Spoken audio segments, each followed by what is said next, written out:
and welcome to this episode of the Bad Idea Bros. So this will be the second episode for the little scooters. You saw in the last one that we both inadvertently bought a Honda Nifty 50 and that Josh just needs a little work. So that's the plan today. I've come around to Josh's again. We've got his Nifty on the deck in the official work area, and what we'll be doing is having a bit more of a dig into the not starting problem, have a bit more of a look at the wiring harness and make a decision from there. So as mentioned, we had a couple of options. We can either work on the wiring harness and try and get it back up to spec, or we can just tear the whole damn thing out and replace it with a new one. So that's what we're going to do today. We will start digging into this little bike and figure out what it needs. So let's get into this thing.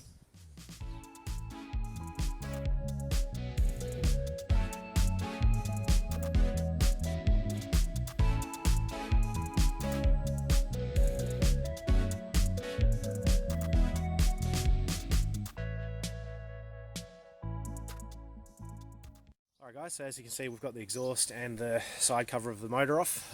That's all in an attempt to get to the starter motor in here.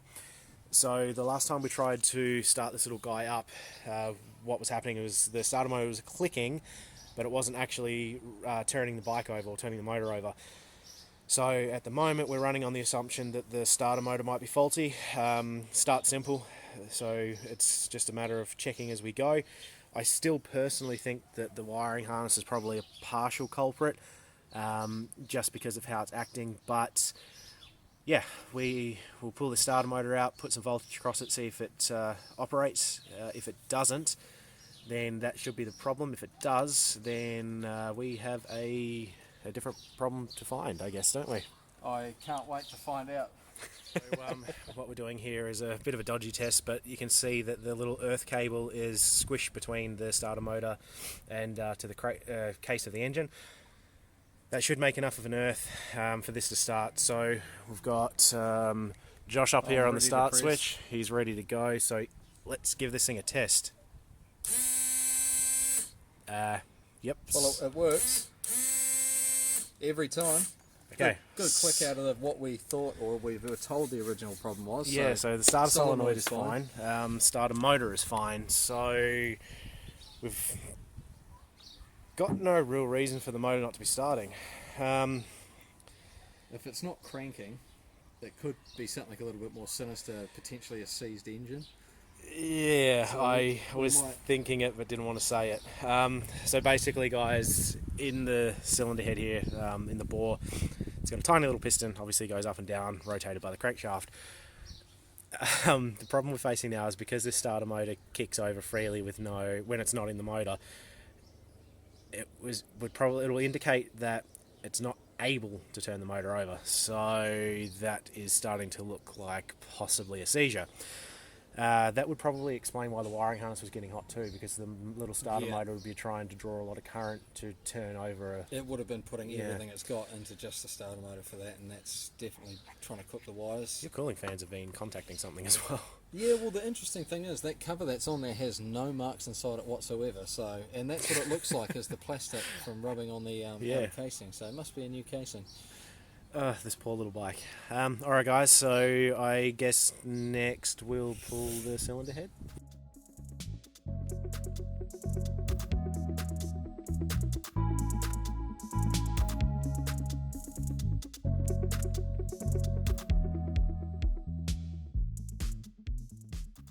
So we are ready to split this thing. The head bolts are 10mm, like everything on this bike seems to be either an 8 or a 10mm.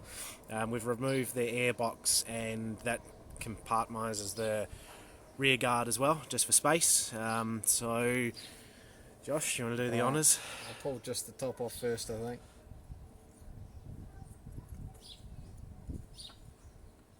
Oh, You can have room with that spark plug.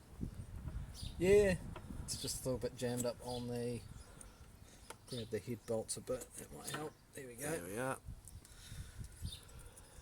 Well, that's interesting. There's a lot of two-stroke oil on the spark plug. I don't know if you guys can see that. Yeah, we'll zoom in. You can definitely see that it's wet. It's not. That's not ideal. That's not going to spark. No. So bore next. Yeah, okay. Next bit, the sleeve. Well, Oh, it's got holy a shit. lot of oil on it as well. That's Yeah, I mean, probably not good. face. It's just looks like a. Oh my god, this poor bike is a murder victim. I don't know how well you can see inside there, but that is gouged to Yep, it's gouged to gone. shit. That is not a healthy bore. So I'd say it has been seized at some point, and a telling sign that someone's trying to sell it seized is maybe there's a lot of oil in the bottom of that to try and de-seize it. I would say that's the case. Shit. Okay, all right. Let's have a look at the slug. Well, guys, we have confirmation. That is well and truly poked. Something's gone catastrophically wrong, and Yep. So we found a broken ring. Having flashbacks of the Royal Enfield here. so the first compression ring is completely fine. It might be slightly warped just from years of up and down. The important thing to notice on this ring, guys, is the gap in here. So that's what it should be. Looking at this one, if you want to compare the two, Josh, that's what the bottom compression ring was. Yep. And so I think there might be a piece of that floating around the bottom somewhere. I don't know if that piston was seized, but I would say this was actually hydrolocked. It could have been, yeah.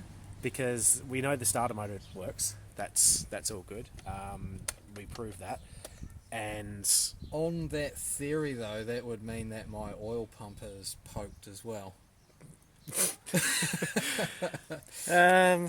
All right, so I think we'll have to split the engine completely. Yeah. See what's floating around in the bottom. I've got a magnet somewhere that might help us.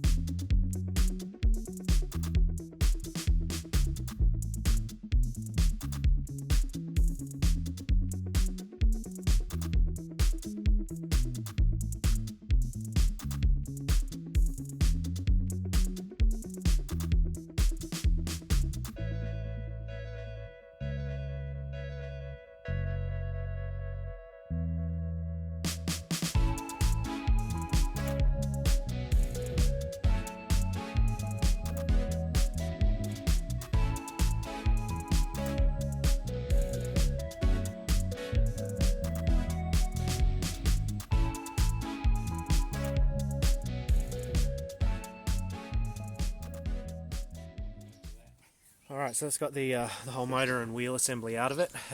It was literally 6 wires, an oil feed line, the fuel feed line, a brake line and suspension mount, and then the main engine mount just on the frame here. So not a hard job.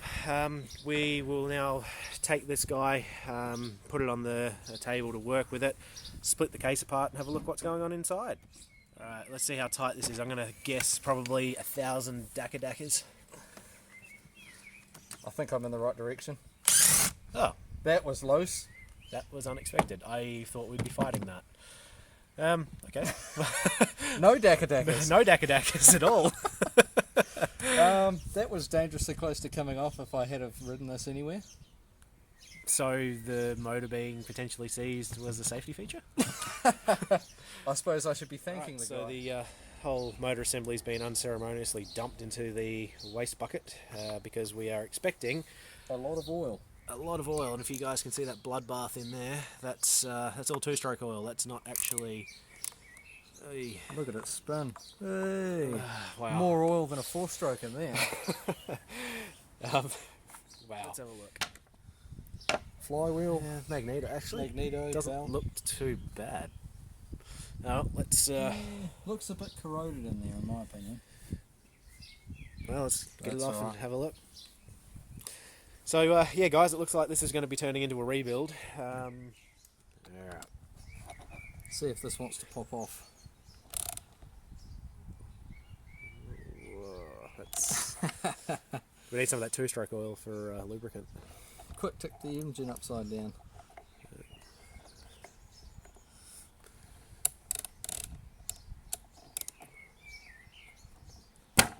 There we go. That's the one. Not always good to force it, but Just needed that sharp jolt to break Sometimes it the free. only way. There we go. Oh yeah, that's a bit of rust in there. Needs a bit of a dust off, but otherwise not too bad.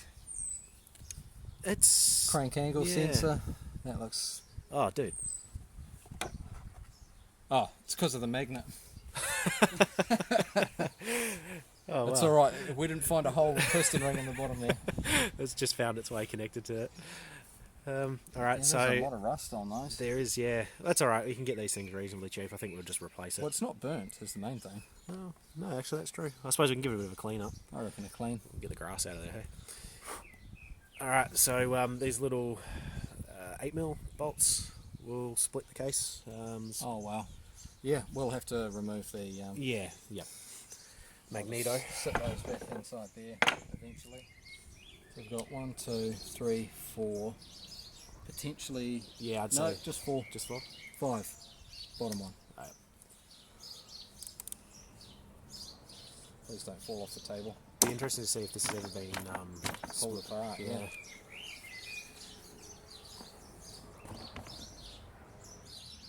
There we go.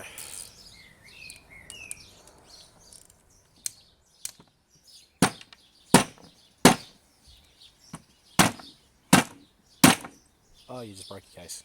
Did I? Yep. Oh, fuck. Well, guys, remember how we said we might need a parts bike? We need a parts bike. So you guys can see the gap now. We've managed to get the case split. That is a bit of a problem, but not the the end of the world. It's not trying to seal in any oil, so... No, but you know, it is what it is. Bit of RTV like the last guy, I reckon, and that'll sort that right out. Honestly, guys, we've found, like, just this red RTV is fecking everywhere in this bike. Both sides of that gasket. Just everywhere. There we go. There we are. Alright, so... Engine bearing. Yep. Red two-stroke oil everywhere. Bearing's in good condition, so that's alright. Oh, that's a win. That's the... Got to take the wins where you can get them. Oh man, that damage to that piston is massive. Bottom. Scored the buggery. That's scraped Yep. everywhere on that piston. Alright, so... Yeah. That's naffed. There's no coming back from that. No, Conrod, looks alright. I wouldn't trust it though. You don't know if it's slightly warped and that could have caused the issue, or if that could have warped during the issue. Possibly. I'd say that broken ring, just by the way the score marks are on the side of the piston head, that broken ring's probably the biggest culprit, at a guess, but I mean, we've got the seat torn down, there's no reason not to rebuild it. Right, guys, that's got the crankshaft out, the low-hanging fruit of the piston there. Very So low. It just required pulling the case off the other side. You've got normally your pulley there, which is this guy, that's attached to the other end of the crankshaft. That tiny little fella is the go bits of this motor. Looks like the top end of a human. Oh my god. Hello! Okay, Josh has clearly lost it, guys. Oh my god. Well, guys, that was a successful day. We've completely stripped the wee Nifty 50. Motor came apart pretty trouble-free. You saw that Josh broke the engine case, but that's just one of those things. Old aluminium, we gave it a bit too much of a tap where it probably shouldn't have been hit, and it gave up. So, where does that leave us now? We still plan to pull the wiring harness out of this because even though we now know that's probably not the issue, it's still really haggard and been pulled apart and mucked around with.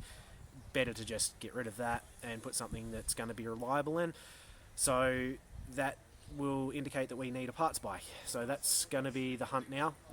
We'll start looking for a parts bike to get this one back together. We will also probably have a look on the internet for a rebuild kit or a cylinder kit. We'll just see what's available for these things and go from there. So that'll be the next step, guys.